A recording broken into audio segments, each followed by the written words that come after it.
윤석열과 국힘은 이번 폭동 사태로 아주 심대한 타격을 받을 것 같습니다. 먼저 경찰이 윤석열 구속에 반대하는 일부 지지자들이 서울 서부지방법원 담장을 넘어 내부로 침입해 기물을 파손한 사태에 대해 주동자는 물론 불법 행위자 전원에 대해 구속 수사할 방침이라고 밝혔습니다. 경찰은 오늘 오전 경찰청장 직무대행이 주관한 긴급 경찰지휘부 회의 후 발표를 통해 어제부터 금일 새벽까지 서울 서부지방법원에서 도저히 묵과할 수 없는 일련의 불법 폭력 사태가 발생했다며 강경 대응 입장을 전했습니다. 좋습니다. 이걸 국힘이 선처해 달라고 하면 그때는 내란 선동을 주동하는 것이기 때문에 더 민주당이 코너로 몰아야 합니다. 그리고 이게 끝이 아니라 법원도 격노했습니다. 천대엽 법원 행정처장이 오늘 오전 대법원에서 서울 서부지법 난동사건과 관련한 비상대책 회의를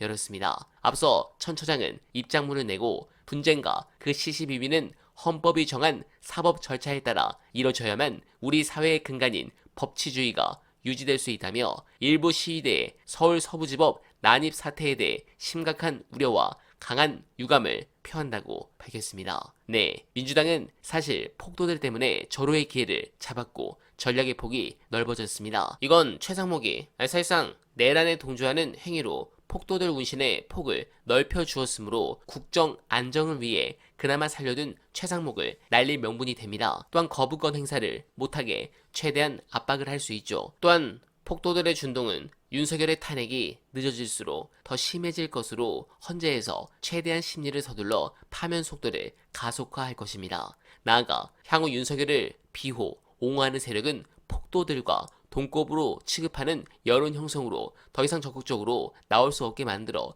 대선 국면에도 영향을 줄 것으로 보입니다. 민주당은 당장 월요일부터 강공 드라이브를 걸어주고 추가로 내란 수계의 진짜 우두머리인 김건희를 더 코너로 몰아야 합니다. 이유는 윤두창은 이미 깜빵에서 심리적으로 무너졌고 김건희도 무너지기 직전이기 때문입니다. 관련해서 주말 화제가 된 심리적 분석 보시고 여러분들의 생각 댓글로 부탁드립니다.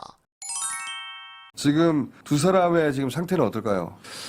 윤석열 입장에서는 뭐 분리불안이 있는 아이가 엄마한테 버림받은 상황, 엄마랑 떨어진 상황이라고 보시면 되죠. 그럼 이제 하루 종일 울거나 의기소침해 있거나 하는 이상행동을 보이거든요. 그러니까 윤석열은 급속하게 정신적 붕괴로 전 치달을 거라고 보는데 어떤 분들은 윤석열이 입 꾹 다물고 있는 거를 굉장히 강력한 뭐 투쟁 의지라든가 불법에 대한 저항으로 해석하지만 저는 아닌 것 같습니다. 이거는 윤석열이 입만 벌면 사고를 치는 입벌써예요. 입만 벌면 사고 치잖아요. 그건 맞아요. 그러니까 입을 열면 안 돼요, 윤석열은. 그리고 범죄 사실을 이렇게 털어놓거나 실수하는 걸 넘어서서 저는 음모론을 설파할 거라고 봐요. 윤석열이 장광설로. 중국이 어떻게 했네, 뭐 했네, 이러면 취조하는 검사들이 야, 얘 미쳤구나 이거. 심각하네. 이렇게 될 거 아닙니까? 그래서 저는 주둥이 봉쇄령이 내려졌다. 입 딱 다물어라. 그러니까 만약에 묵비권 행사를 해라 이러면 사실상 이름은 윤석열 씨 맞죠? 그럼 그런 건 네 합니다.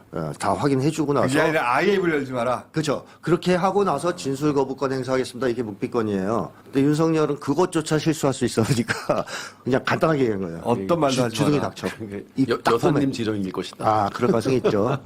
저는 제가 변호사였어도 윤석열한테 그렇게 시켰을 것 같아요. 너무 실수를 많이 하니까. 그래서 지금 이건 살기 위해서 최상으로 버티려고, 악착같이 버티려고 하는 입닥침이다 이런 생각이 들고, 윤석열은 망상에 휩싸여 있는, 저는 제가 옛날에 음모론자로 한번 TV에서 언급된 적이 있습니다. 근데 윤석열에 비하면 아무것도 아니에요, 저는. 진정한 음모론자는 윤석열이거든요. 그러니까 이 윤석열의 음모론, 피해 망상, 이거는 현실을 직시하면서 깨집니다. 조금씩. 근데 윤석열이 지금 일단 감옥에 갔어요. 조금씩 깨지는 거예요. 전 수갑차는 게 중요하다고 본 것은 이게 그 효과를 더 강하게 했기 때문에. 호송되면 차야 되죠, 무조건. 그렇죠. 네. 그래서 근데 안 찼단 말이에요. 근데 처음에는 안 찼는데 추석할 때는, 그러니까 체포됐을 때는 그다음부터는 차야 되거든요. 구속적부심이든 어디든 간에. 네네, 이제 그런 것들. 네. 그리고 엄마랑 떨어져서 하룻밤 자고, 맛없는 밥 먹고, 뭐 유튜브 못 보고, 뭐 이런 것들이 누적되면 윤석열은 어느 순간 그 망상이 무너지면서 그 내면에 있는 두려움, 무력감 이런 것이 올라올 것이다 이렇게 보고 있고 김건희 입장에서는 쉽게 얘기하면 망나니를 잃어버린 그 주술사 아닙니까? 그 명태균 편을 빌자면 명태균이 장님무사와 안전뱅이 주술사라고 했는데 아주 정확한 전편이라고 봅니다. 이걸 악의 조합 내지는 뭐 병적인 궁합이라고도 얘기할 수 있는데 둘 중에 하나가 분리되면 힘을 못 써요, 둘 다. 그러니까 윤석열은 김건희랑 떨어지면 무너질 거고 김건희는 장님무사가 없어지면 힘이 사라집니다. 사람들이 김건희한테 줄을 대고 아부했던 것은 윤석열을 부리는 사람이기 때문 아닙니까? 대통령인. 근데 윤석열이 체포되고 들어가면 누가 이제 김건희한테 충성을 바치겠어요. 그러니까 김건희도 처음에는 아닌 듯이 버티겠지만 점점점 무너지기 시작할 것이다. 그래서 두 사람 다 어떻게 보면 김건희는 다른 신랑을 찾아서 궁합을 본다든가 도주처를 물색한다든가 삐 아니면 윤석열한테 줄을 덮어 씌우고 뭐 자기 덮어 씌우는 건 가능할 것 같아요. 살궁리를 한다든가 네. 이런 모색을 할 가능성이 있다. 그 시점이 점점 다가오는 중이다. 이렇게 저는 생각합니다. 일단 김건희 씨는 생각보다 동업자나 혹은 동거자들을 감옥에 보낸 사례가 전례가 꽤 있습니다. 그 그래서 가품이에요, 자신과 같이 일을 했던 사람들 관계 우리 생각과 달리 전혀 낯설지 않다. 매우 익숙한 사태다. 그러므로 지금 첫 번째 김건희는 하나도 기소된 게 없어요. 불기소 처분된 상태입니다. 한마디로 지금 당장 모두가 윤석열에게 눈이 쏠려 있고 윤석열은 앞으로 뭔가 분명히 죄명을 받을 게 뻔하지만 김건희는 수사부터 해야 돼요. 그러니까 아마 지금의 초관심사는 어딜 가 있을 거냐? 들어가나 말거나 없어요. 김건희 특검 맞는 데 가 있을 거예요. 이러다가 김건희 특검이 시작되면 자기가 기소될 확률이 높기 때문에 그래서 아마 김건희 거기에 더 불안할 것 같고 네, 공감합니다. 윤두창은 이제 심리적으로 다 무너질 것입니다. 구속된 윤은 체포기간 머물던 구인 피의자 대기실을 떠나 일반 수감자들이 있는 수용동으로 이동할 예정입니다. 주말인 만큼 정식 입소 절차를 밟는 시기는 서울구치소에서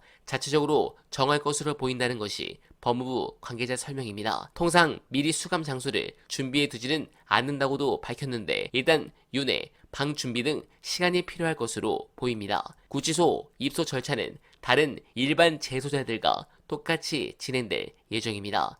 이른바 머그샷을 찍고 인적사항 확인과 정밀 신체 검사 등을 받고 수용 번호를 부여받는 등의 절차를 거칠 것으로 보입니다. 다만 현직 대통령 신분인 만큼 수용자 여럿이 생활하는 공간이 아닌 독방에 수용될 것으로 보입니다. 또한 윤이 수사기관에 나가 조사를 받을 때는 어제 영장심사를 받으러 나섰을 때처럼 경호처 차량이 아닌 법무부 호송차를 이용하게 됩니다. 즉 오늘부터는 본격적으로 죄수 대우를 받으며 좋아하는 술도 못 마시는 현타에 빠져 자괴감이 들 겁니다. 솔직히 저는 더 괴로워지길 희망합니다. 윤석열이라는 인간 하나 때문에 대한민국은 물론 수많은 우리 국민들이 큰 고통을 받았습니다. 비참한 최후로 역사에 남길 간절하게 바라며 어나바는 오늘도 최선을 다하겠습니다. 여러분 고맙습니다.